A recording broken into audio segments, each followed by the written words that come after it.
કેશોદ તાલુકાના ભાત સિમરોલી ગામમાં કુળદેવી મંદિરને લઈને વિવાદ ઊભો થતા મામલો પોલીસ મથક સુધી પહોંચ્યો છે। દેવી પૂજક સમાજના આગેવાનો અને ગ્રામજનોએ કેશોદ પોલીસ સ્ટેશનમાં લેખિત રજૂઆત કરી જવાબદારો સામે કાયદેસરની કાર્યવાહી કરવાની માંગ કરી છે।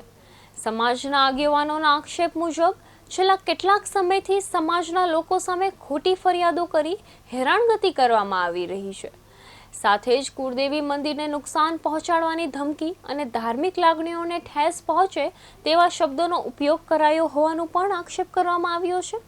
રજૂઆતમાં કેટલાક વ્યક્તિઓ સામે યોગ્ય કાર્યવાહી કરવાની માંગ કરવામાં આવી છે। સમાજના પ્રતિનિધિઓનું કહેવું છે કે આ સમગ્ર ઘટનાના કારણે ગામમાં તણાવ અને ભયનો માહોલ સર્જાયો છે। અમારું ગામ ભાટ સિમરોલી છે અને અમારે દેવી પૂજક વાઘરી સમાજની અમારી લાગણી દુભાતા અમે પોલીસ સ્ટેશને અરજી દેવા આવ્યા છે।